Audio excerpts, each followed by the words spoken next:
Well, good morning. How you doing today? Awesome. I'm Tim. Welcome to Holy Week. It's Palm Sunday. Woo! Let's get ready to go. We are going to be spending this Sunday, this Friday, and next Sunday talking about Palm Sunday, Good Friday, and Resurrection Sunday. So, no clever name, no cool, just all in on it. So, I want to start out by talking about moments in life where your expectations and what you expected and what comes to fruition is totally different when something unexpected occurs. And the reason I got to think about this is my son Leo has been all about looking at pictures with me lately. We have a stack of photos. Actually, what he's really into is getting into our stuff right now. But part of this is he found a stack of pictures that we had printed, because I have to confess, Angie and I have never been stop and take pictures of our breakfast or whatever place we're at kind of people. But ever since Leo's been in the picture, no pun intended, we've been taking a lot of pictures. And so, especially his first year, everything he did, every look he gave, it was like, oh, get the phone out. Get it. So we've got a bunch of pictures, and we had a stack of them, and he found them. And so he and I were just sitting the other day, and we were looking at pictures of him. He was looking at himself, Didn't even need a mirror for it. But a few of the pictures were well, I don't know if I could call them selfies because it was both of us in there. They call it ussies. Is that good? It was me and Leo. And so we were sitting there, and he's like, and so we were at different points, I'd be like, hey, who's that? And he'd say, it's Leo. And then, who's that? That's Daddy. And he even found one where our dog Mo was in the picture, and he really wanted to keep that one instead of the ones with me. I'm not offended. But anyway, so we got to some of the pictures when he was first born, and it jogged my memory a little bit because I remember being in the hospital, and I remember we did the whole C-section thing, so that was fun for Angie.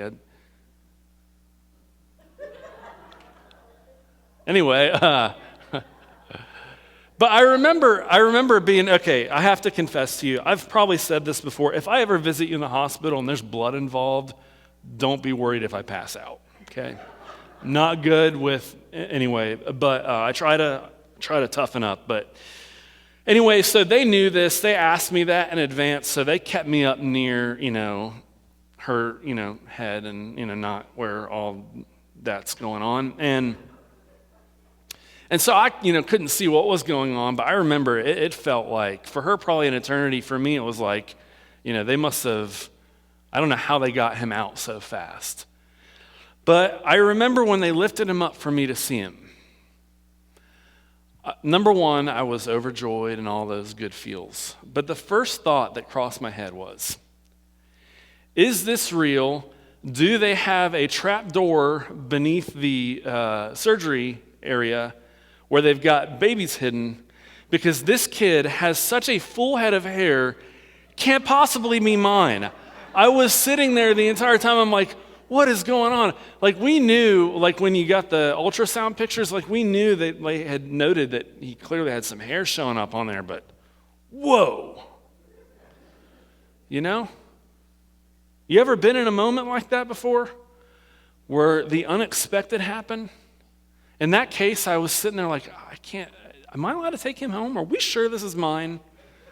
It turns out very much, yeah, he's mine. He's got all of Angie's good qualities and all of my not good ones. No, I'm just kidding. So we hit points in life where we hit the unexpected. Let me tell you another example that happened to me recently.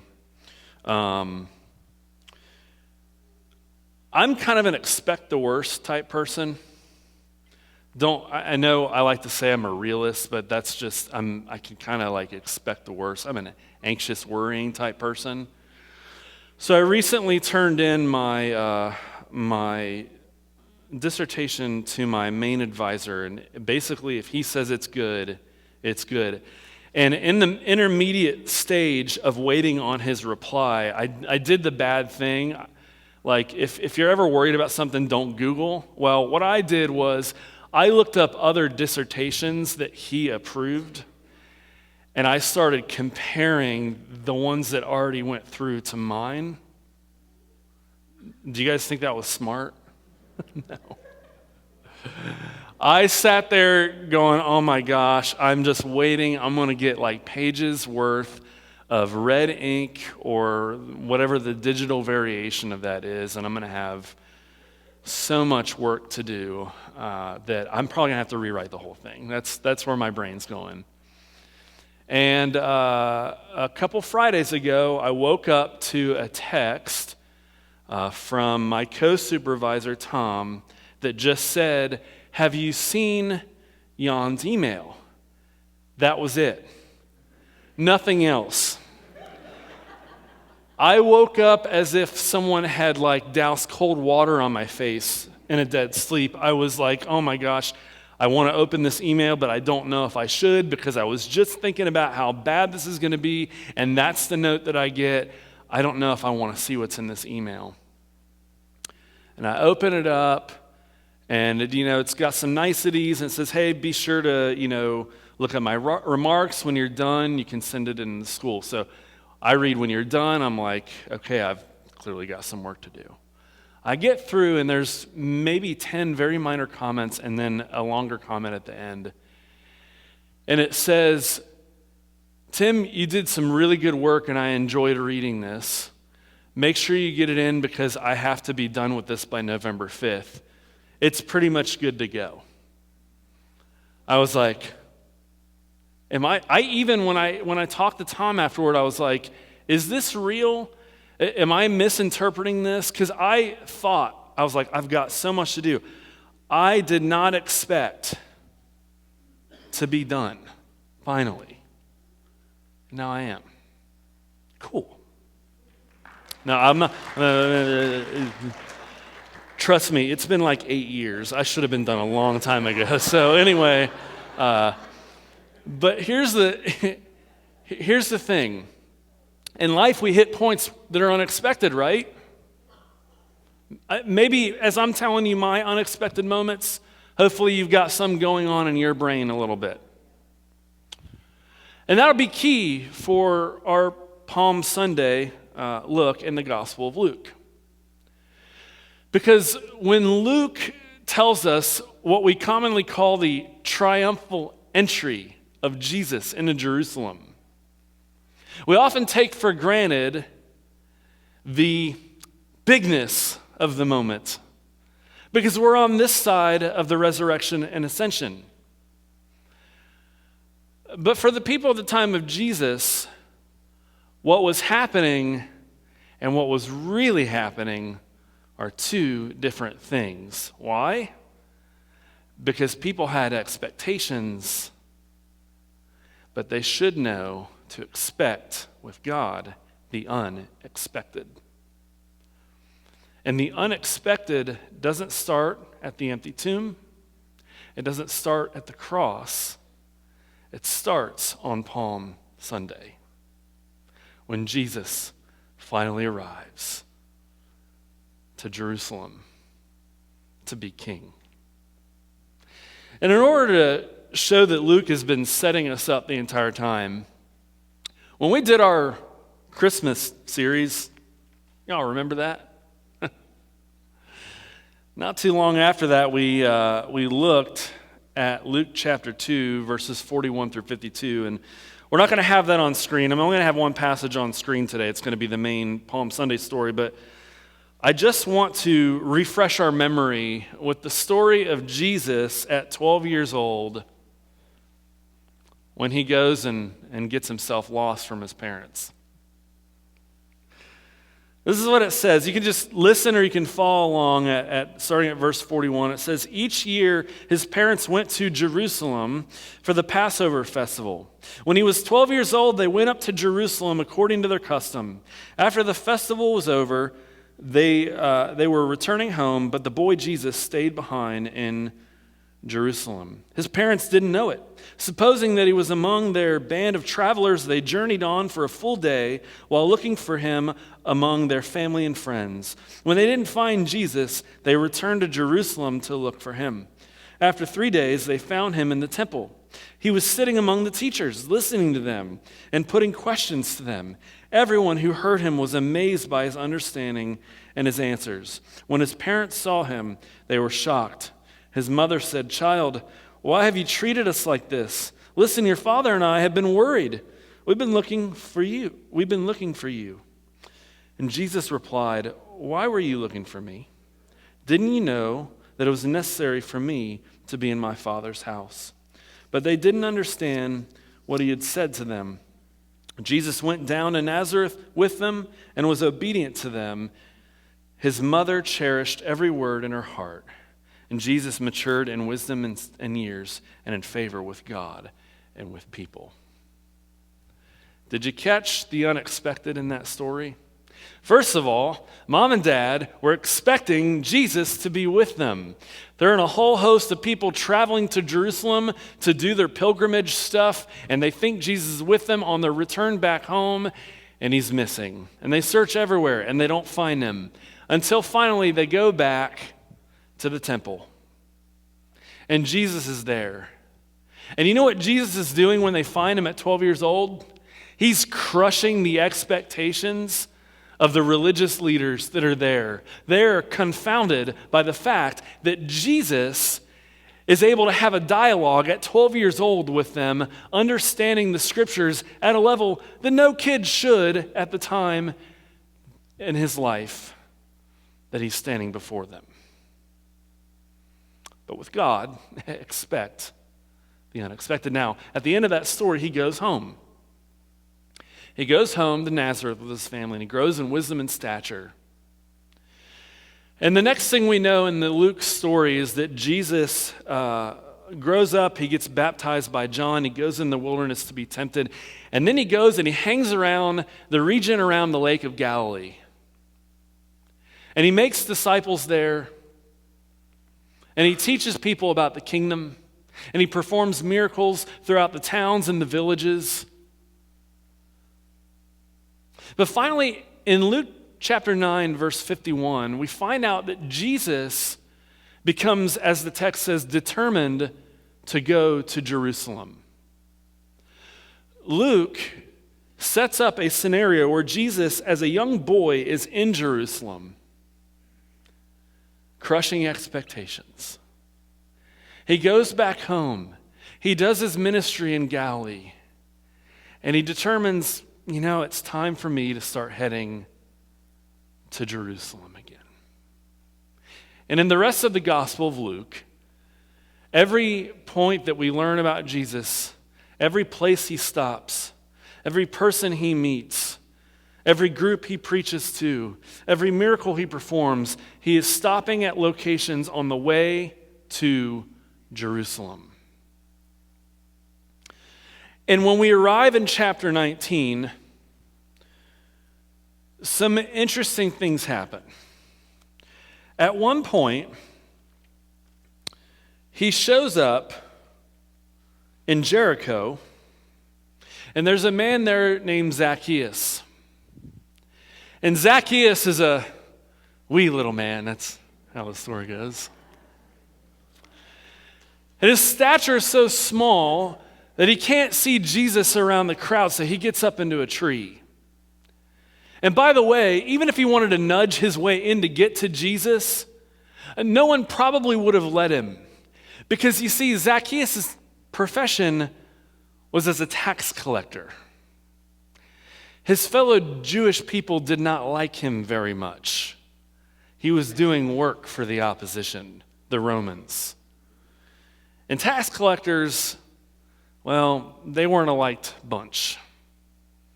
Oftentimes they took more than they should, kept more for themselves, thus robbing people. They were living in a world where it wasn't very easy to make ends meet. You didn't really have extra for the tax collector to take. So he has to go up and get in a tree. And he spots Jesus.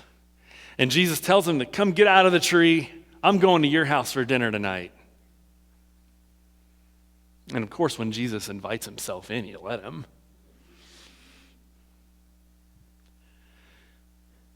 And Jesus' company ends up piercing Zacchaeus' heart, and he becomes a changed person. He repents. He gives back. Because when Jesus shows up, you should expect the unexpected. And then Jesus carries on his travel. But at one point, he stops as people are listening to him. And Luke tells us that Jesus tells another parable because he's near Jerusalem. And again, I want you to hear the parable. In fact, I don't even want you to read it. I want you to hear the parable because when Jesus told this story, he told it to the people. They heard it audibly. So I want you to listen to this little short story by Jesus. He says, a certain man who was born into royalty went to a distant land to receive his kingdom and then return. He called together 10 servants and gave each of them money worth 4 months' wages. He said, do business with this until I return. His citizens hated him. So they sent a representative after him who said, we don't want this man to be our king.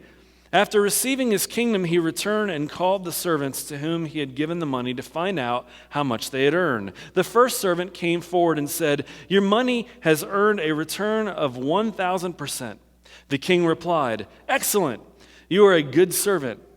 Because you have been faithful in a small matter, you will have authority over 10 cities.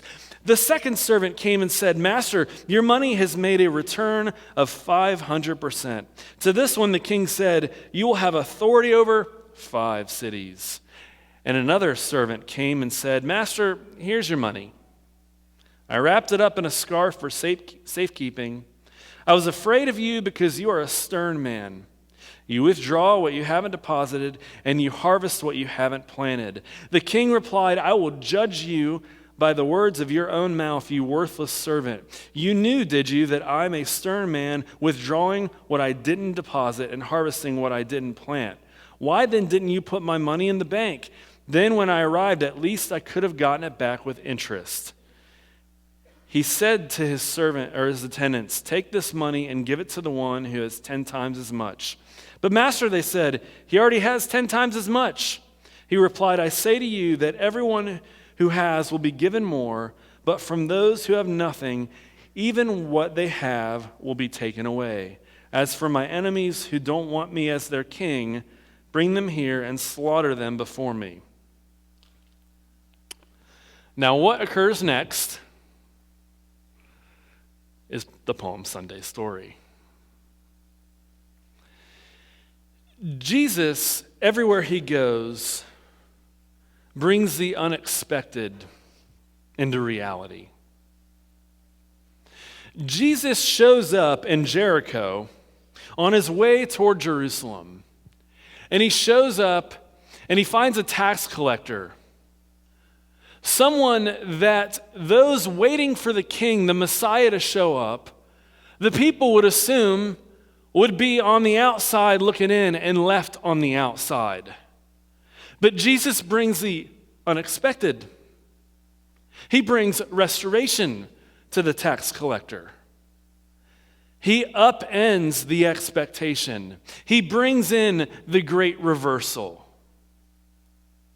And then before he does his triumphal entry, he tells this parable.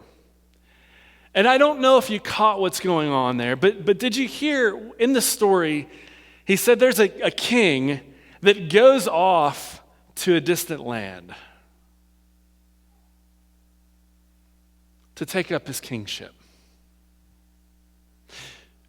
When Jesus was a boy at 12, he was in Jerusalem and he went off to another land. He went to Nazareth. And when he grew up, in wisdom and in stature, and he started his ministry, hung around Galilee. And when the time came, he decided to head back to Jerusalem, where he was as a boy. Except in this parable, there are a lot of people that don't like the king that's coming back. And yet, he tasks those that will own up to the task to do the work with what they're given. And in the story, it says that he's given this money, this great expense really to multiple people, but there's focused in on 3 people. And 2 of them, they go and they make more with what they're given. And they're given more responsibility. But the last one, because of their distrust of the king, the sternness that this person has, that this king has, they decide they're just going to keep things tidy so they can come back and give back what belongs. And that doesn't, if you follow the story, it doesn't turn out too well for that person. The unexpected also happens in the parable that Jesus tells. Because those that are given and go out and do something with what they are given end up receiving more responsibility, which they didn't expect. And the one that does the safekeeping, trying to keep what he has, trying to keep himself safe from the stern king, ends up in shambles. Now our story today begins from there. It starts in verse 28 of Luke 19. And this is what it says. It says, after Jesus said this, he continued on ahead, going up to Jerusalem. As Jesus came to Bethphage and Bethany on the Mount of Olives, he gave 2 disciples a task. He said, go into the village over there. When you enter it, you will find tied up there a colt that no one has ever ridden. Untie it and bring it here. If anyone asks, why are you untying it? Just say, its master needs it. Those who had been sent found it exactly as he said. As they were untying the colt, its owner said to them, why are you untying the colt? They replied, its master needs it. They brought it to Jesus, threw their clothes on the colt, and lifted Jesus onto it. As Jesus rode along, they spread their clothes on the road. As Jesus approached the road leading down from the Mount of Olives, the whole throng of his disciples began rejoicing. They praised God with a loud voice because of all the mighty things they had seen. They said, blessings on the King who comes in the name of the Lord. Peace in heaven and glory in the highest heavens. Some of the Pharisees from the crowd said to Jesus, Teacher, scold your disciples. Tell them to stop. He answered, I tell you, if they were silent, the stones would shout out. This is how Jesus enters into Jerusalem. This is how Holy Week begins. And it's a little bit of a weird story. And I want to tell you why.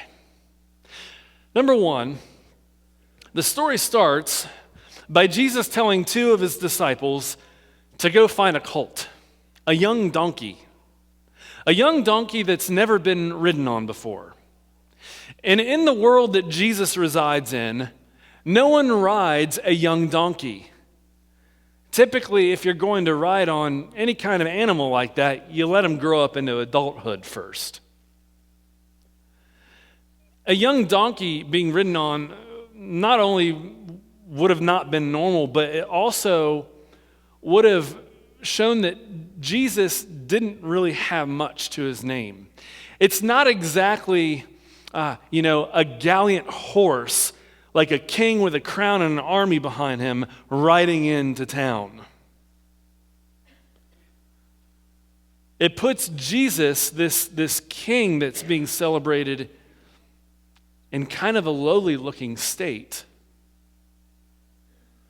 And did you notice it wasn't masses of people, by the way, celebrating his arrival? Did you hear who it was that were shouting out praises? Yes, I can hear it whispered. It's his disciples. It's his disciples. It's those that have followed him where he was going, that have seen with their eyes what Jesus could do, that have heard with their ears what Jesus had to teach. They were the ones shouting out. And their shouts, by the way, were a blend of scripture references. In Zechariah 9 and Psalms 118, those are the words on the lips of the people. You see, in Psalm 118, there's a verse in there where it says, "Blessed is the person that comes into Jerusalem, into the temple, into this space." It's an honor passage to the pilgrim that shows up to fulfill their pilgrimage to the temple of God at the center of all of Judaism. But in Zechariah, the one coming is to be blessed because it's the king who's coming. And so the people are shouting, "Blessed is the king who comes into this space." So they're paying homage like they would any pilgrim coming in, but they're shouting out to this particular pilgrim on this young donkey that he's king. And we know also not just that they think he's king by their words, but by their actions. They begin laying their clothes. Now, I need to add that if you were following along, Luke doesn't give us the detail that names this Palm Sunday, but in the other Gospels, palm branches are laid out along with the clothes. But the point still stands. Laying down of clothing, according to 2 Kings chapter 9, is what happens when a king arrives. You lay a cleaner path to pay homage to the king. So we've got Jesus. He's riding on a young colt, which most people wouldn't be doing, which isn't very fitting for a king. Nobody else that might be in the vicinity thinks this is anything special, except for his followers. They lay their clothing, their outer garments, on the ground as he is walking along to create a path.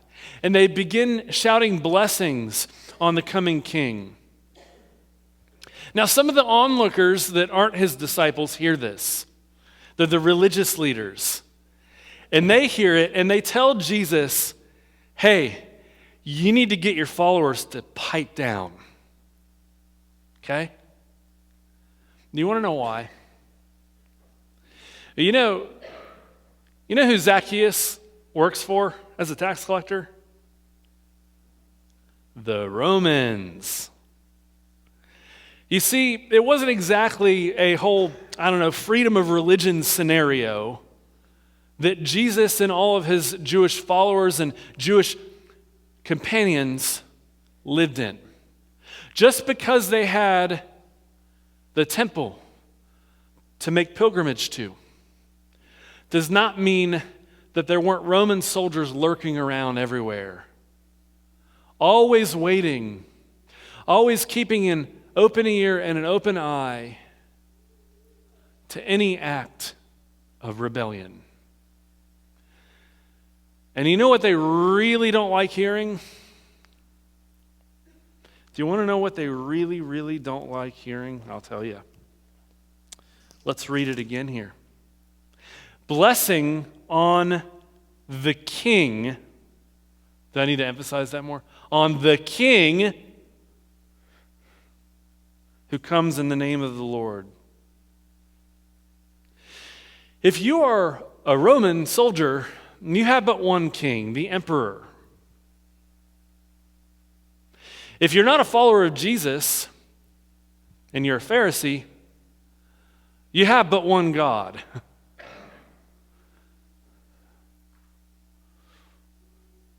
This creates a problem. Jesus and his merry band of followers are having a moment. They're paying homage to their king that's entered into Jerusalem, riding on a young colt, ready to take his throne. But to everybody else, this meant nothing. There was no reason to expect any of this. In the words coming out of his disciples' mouth, the only thing that could possibly lead to are the Romans catching wind that a would-be king was near, that he was going to draw up disciples like other failed messiahs in the past, and lead a revolt against the Romans. And all of the people that follow and some other collateral damage will all end up on the wrong side of a sword and a spear, because for the Romans, there is no king but the emperor. And the Pharisees really, really, really, really want Jesus' disciples to keep quiet. Because according to their expectations, Jesus is no Messiah. He is no king. According to the expectations of the Romans, Jesus is no Messiah. He is no king. And when would-be messiahs and would-be kings show up, it only means one thing. It's a party that needs to be snuffed out.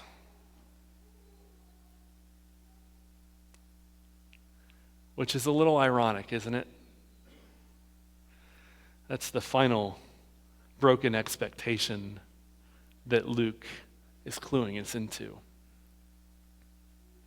See, when kings show up, when they proceed, when they come in their glory, their victory, do you know where they go? They go on a throne, high above the rest. You might even say they're exalted. Jesus is coming to Jerusalem to be exalted too. Do you know what he's going to be exalted on? One of those. A cross. Because when Jesus shows up, you should expect the unexpected. Because here's the kicker. The only people shouting, "Yay, the king is here," are his disciples. And even they don't expect a cross. Even though Jesus has told them many times along the way before he decides to turn his attention toward Jerusalem, he's told them, the Son of Man will be handed over to the Romans to be crucified, but God will raise him. And his disciples heard it, and it went in one ear and out the other. It ended in disbelief, because no Messiah of mine ends up on a Roman cross. The Pharisees, who tell Jesus to pipe down his disciples, are afraid because what they're shouting might get them all killed. And the king that's showing up has shown up to get himself killed on a cross. And besides, even if my disciples stop shouting, the stones themselves will keep shouting. There's nothing we can do to stop the shouting. And there's nothing you can do to stop the king coming into his glory.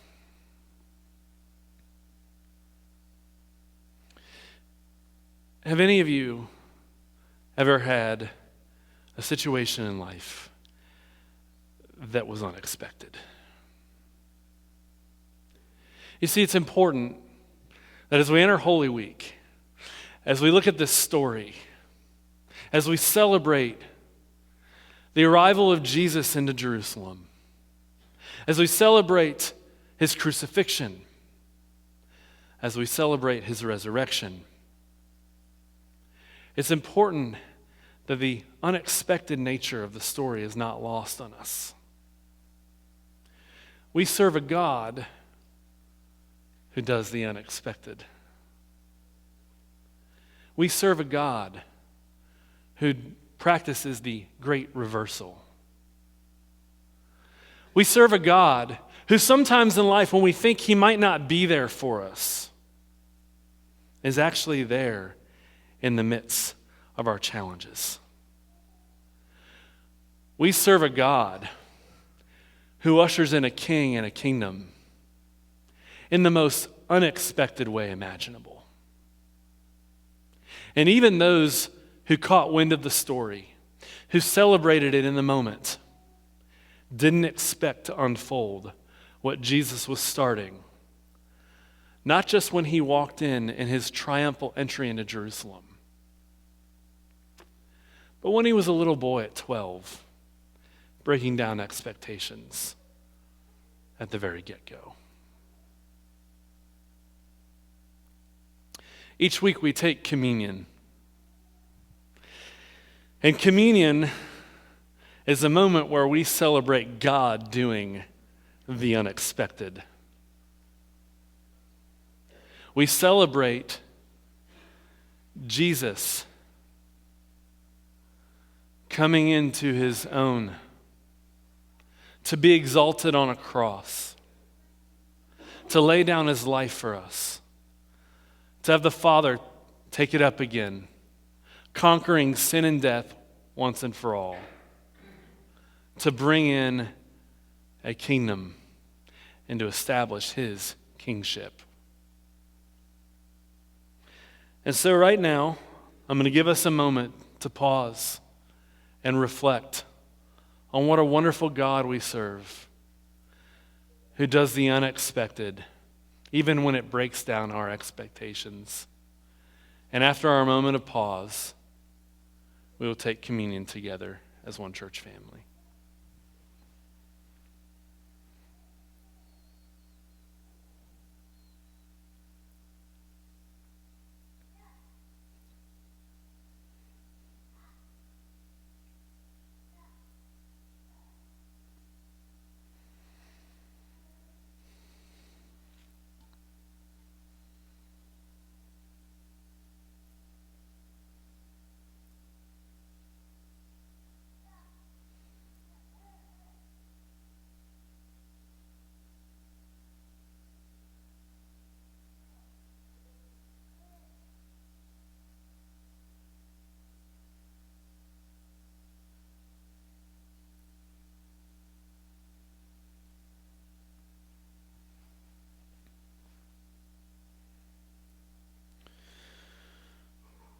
I invite you to take the bread from this cup.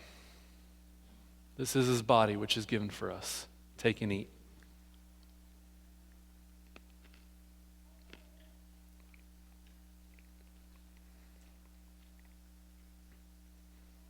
In the same way, I invite you to take and drink from this cup. This is his blood, which is poured out for us. Please join me in prayer.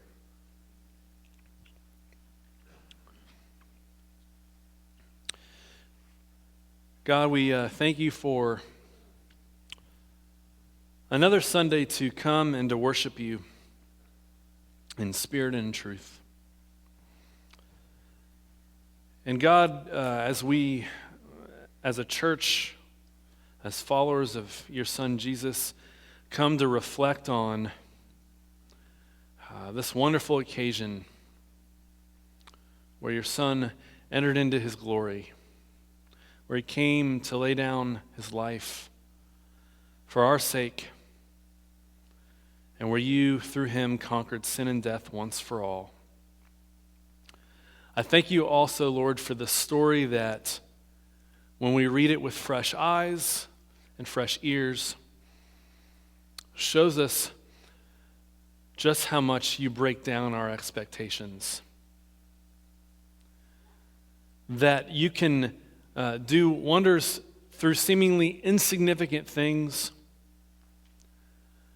That when things don't seem to be going the way we'd like them, that you can work through that in ways that are utterly amazing.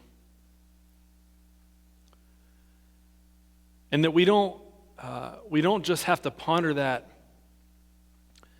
based off of some flimsy hope or good feeling, but that you have a track record.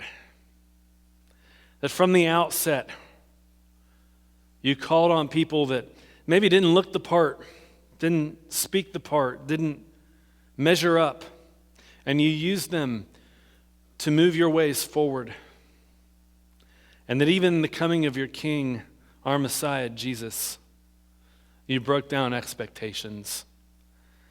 And so, Lord, when we ponder our faith and we continue to put our faith and our steps of faith in front of us by the power of your Spirit, I pray, God, that you will let us rest in that hope that you are a God that breaks down expectations and does wonders in the unexpected. That we will spend time contemplating this season, not just as another holiday, a wonderful holiday, but one that is rooted in your power and glory. And let that moment not only energize us, but embolden us to continue to live out our faith in the highs and lows of life. We pray these things in your Son, Jesus' name. Amen.